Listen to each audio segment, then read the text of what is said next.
الشغل المناسب للشباب في روسيا. احنا عملنا الفيديو اللي فات عن الشغل المناسب للبنات. الفيديو ده بقى النهارده هنعمل عن الشغل المناسب للولاد زي ما انتوا طلبتوا. وطبعا انا مش ناسيه البارت 2 اللي انا وعدتكم بيه ان انا هعمله للبنات. وكمان الفيديو ده هقول لكم لو انتوا حابين ان انا اعمل بارت 2 ما تنسوش تقولوا لي في الكومنتس، وطبعا ما تنسوش تعملوا لي لايك وسبسكرايب. كمان ما تنسوش تعملوا لي فولو على الانستا وفولو على الفيسبوك. وما تنسوش تدخلوا على الانستا تقولوا لي ايه الجامعات اللي عاوزيني احكي عنها علشان هبدا انزل في الريلز الصغيره عن كل جامعه. مش هطول عليكم، يلا بينا نبدا الفيديو.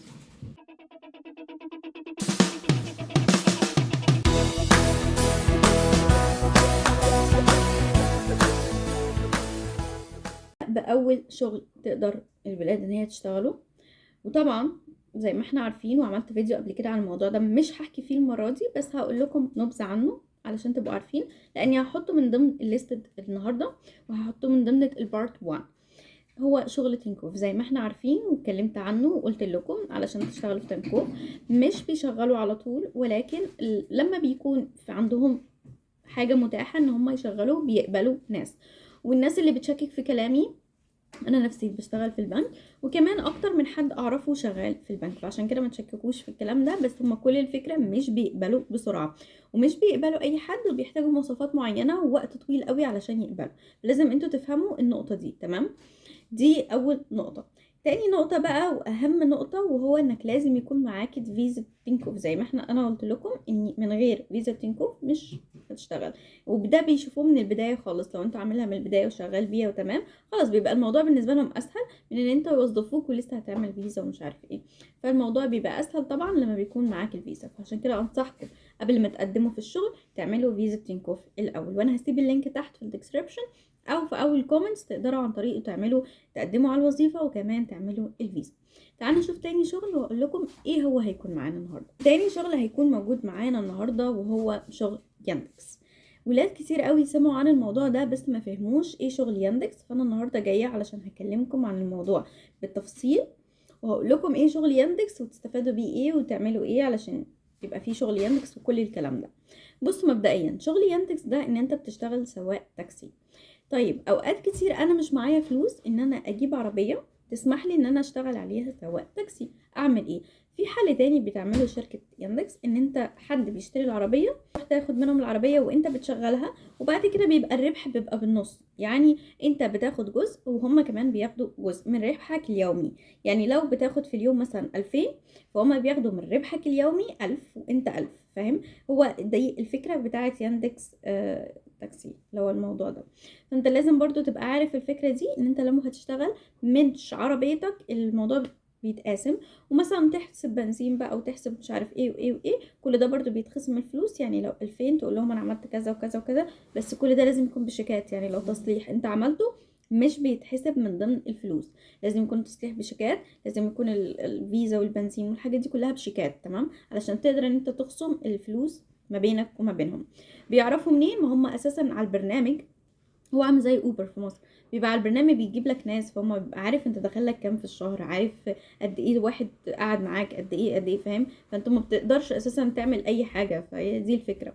لو انت هتشتغل دول على العربيه بتاعتهم، طب انا لو جبت عربيه وانا اللي هشتغل عليها وعربيتي وتمام، طب دي حاجه زي العسل. هم كل اللي هيعملوا ان هم هياخدوا بس نسبه بسيطه منك، دي شيء اكيد لان هم مش هيجيب لك الناس اللي على البرنامج دول ببلاش.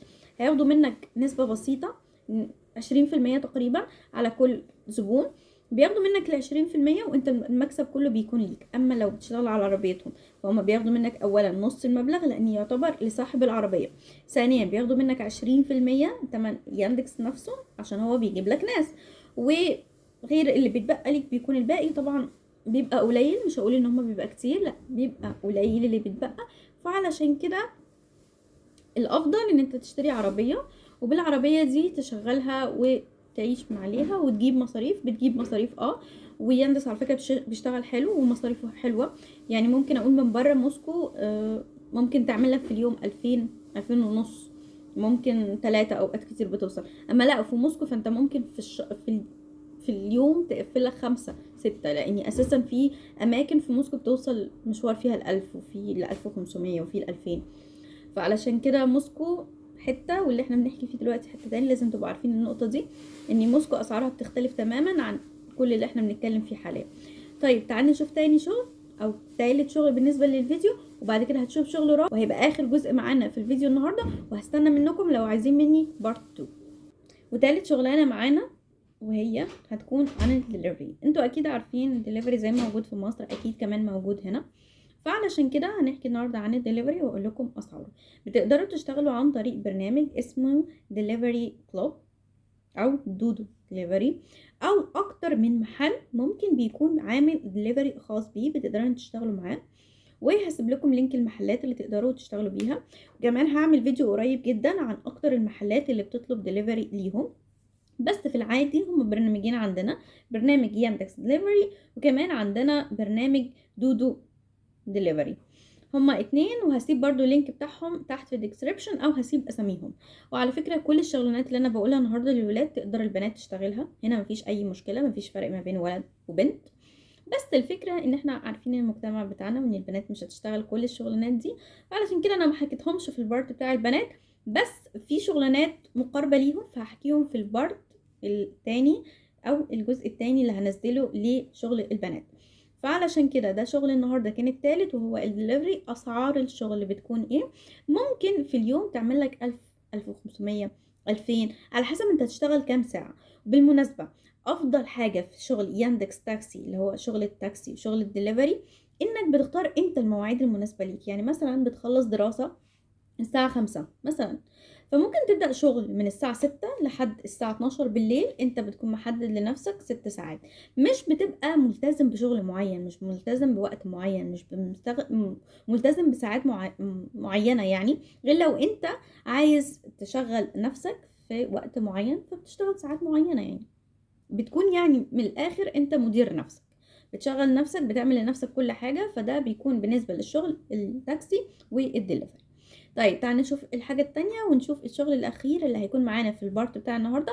طبعا لو انتوا وصلتوا لحد دلوقتي الفيديو متنسوش تعملوا لايك وسبسكرايب، كمان متنسوش تعملوا لي فولو على الانستا وفولو على الفيسبوك، وقولوا لي ايه الأسئلة اللي عندكم على الانستا علشان اقدر اعمل فيديوهات اكتر وعلشان اقدر ان انا افيدكم اكتر واكتر. تعالى نشوف اخر شغلنا. واخر شغل هيكون موجود معانا النهاردة وهو الشغل عن ايه؟ الشغل المصانع. انا زي ما قلتها للبنات هقولها للولاد. في شغل مصانع، في شغل مصانع متاح ليك ان انت تشتغل في مصنع. لو انت مثلا عندك فترة الاجازة، يعني احنا كمان شهر وهنبدأ اجازة نص السنة بتبقى حوالي شهر، فانت لو حبيت مثلا تشتغل في الشهر ده في فترة الاجازة كمصانع او حاجات زي كده، فانت تقدر تشتغل في مصنع ادوية، مصنع تغليف، تعبئة، فراخ، مش عارفه الحاجات دي كلها تقدر انت تشتغل. وطبعا بيكون الشغل في اليوم في حوالي 2000 2500، بس طبعا ده بيكون ليه ميعاد معين بتروح فيه الشغل، كمان وقت معين وعدد ساعات معينة. فلازم ما تنسوش النقطة دي، ان الشغل ده مش بيكون انت بوست نفسك، لا بيكون في حد بوست عليك. وطبعا زي ما قلت لكم الشغل ده كله تقدروا تلاقوه عن طريق ان انتوا بتحملوا برنامج يا اما افيتا يا اما عن طريق جروب المدينة اللي انتوا موجودين فيها على الفونتاج. طبعا بالنسبة لشغل ياندكس وشغل الدليفري بيكون عن طريق البرنامجين بتوع البرنامج اللي انا هسيبهم تحت في الديسكريبشن او هكتب اساميهم او هينزلوا دلوقتي على الشاشة، تقدروا ان انتوا تكتبوا اساميهم وتلاقيهم على جوجل بلاي او اب ستور، يعني مش هتفرق.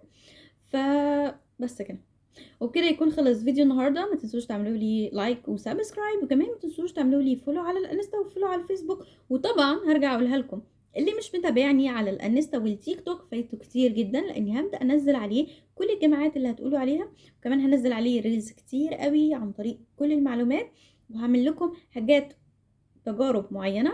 هبدا ان انا اوريكم تجربتي في كل شغل، وكمان هيبقى عينه هنزل الريلز ده وكل التفاصيل. بس كده وبكده يكون خلص فيديو النهارده. كانت معكم مونيكا، باي باي.